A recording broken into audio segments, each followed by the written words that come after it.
So the 15th of November, that was about last week.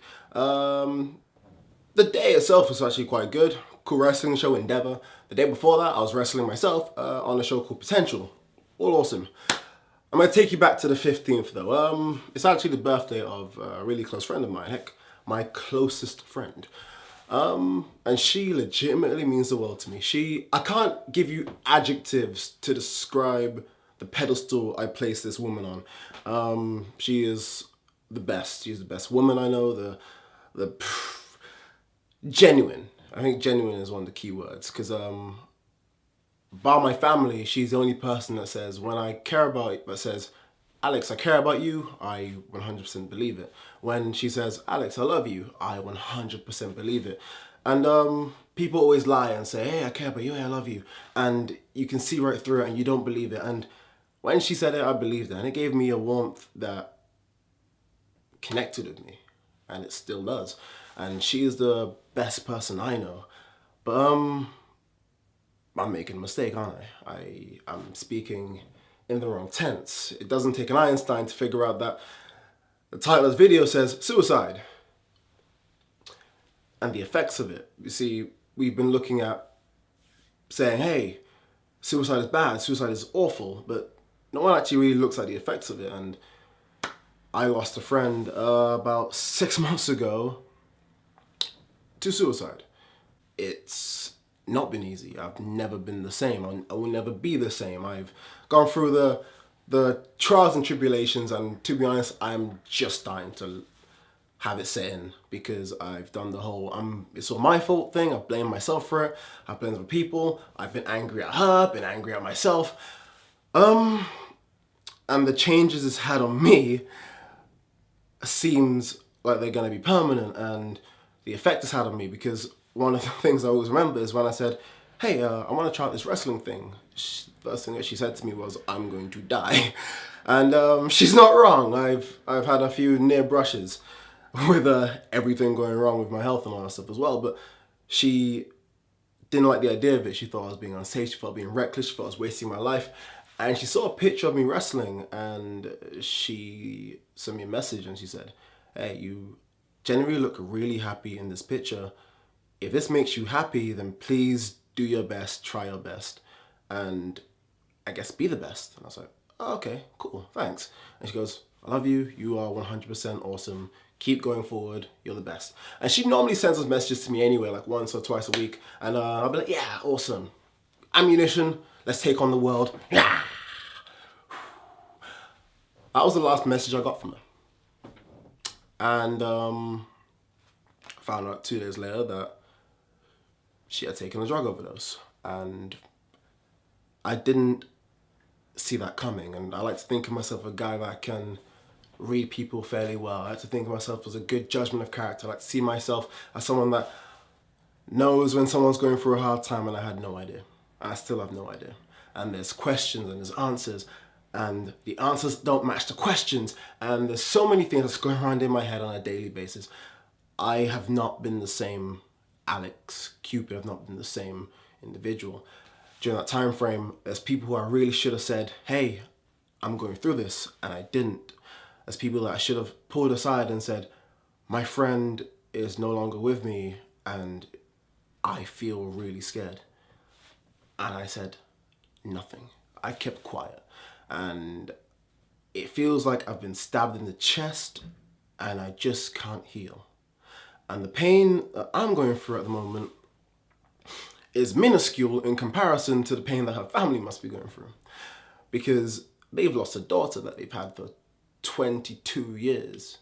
And she would have been 23 on the 15th. And I can't imagine life without her. I still can't. It's the reason why I'm a bit spiritual now, because I still cling on to the hope that when I wake up, I might just get a message from her. I'm still thinking, hey, she's probably somewhere in, I don't know, Norway traveling, because that's what she loves to do. And I only have memories, and surprisingly, when people say, oh, you miss somebody when they're gone or when they're dead, that holds true, yeah, it does, but I never fought with her, I never had an argument with her, we had arguments, but I never disliked her. She was always there for me, and I always thought she was a happy person. And when things got rough for me, she was there. And as I said before, people always say, hey, I'll be there for you, hey, I love you, hey, I care about you. And they leave, and it never felt like she left me, and it still doesn't feel like she's left me. And there's a hole in my heart which makes everything else feel numb. There's things that's been happening with me, and I've just been like, hey, I don't really care. Like, hey. And I brush things off, and I'm nonchalant about things, and I'm not in any way, shape, or form. I don't know how I'm meant to feel. I don't know how I'm meant to act about things anymore. It just feels like there's a gaping hole where feelings should really be, and that is just not there at the moment. And guarantee I still know what it feels like to be hurt. I know what it feels like to be happy. And it's only the past few days really which I've had a genuine smile on my face, because I've turned out, I've realized that, oh, the people that are that, you know, said, hey, I love you, hey, I'll be there for you, they're not there now. And yet I still feel like she's there.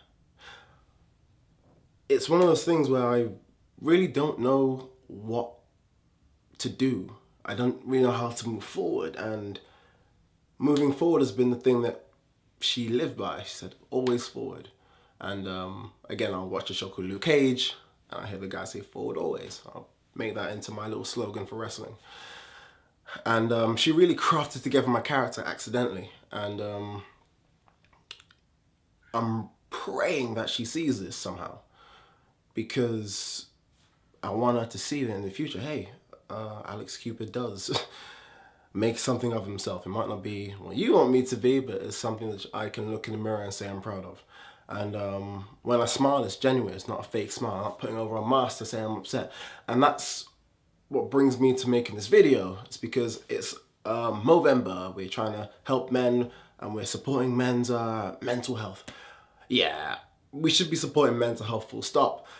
When somebody takes their own life, it doesn't affect that person. It affects everyone. It affects a huge conglomerate of people. Big word, Cupid. It affects their parents, it affects their community, it affects their friends, it affects their school, it affects everything to do with that one individual, because you have no idea exactly what happened. You're looking for answers to questions that don't even exist. If you're feeling in any way, shape or form low, sad, depressed, suicidal, you're having thoughts of death, you're having even the inkling of, like, I don't belong here, you're feeling like you don't fit in, then talk to somebody. I'm going to wrap this video up. There's numbers, which I'll post up or down depending on where you're seeing this. And the saddest thing about all of this is that I say we need to talk to one another, but my biggest issue with communication is that we love to communicate about one another, but we never really want to communicate to one another. Hands doing random things for no reason. If you're in pain mentally, suicide is never the answer, because it is the equivalent of an earthquake of pain and destruction, and your friends and family won't recover from it.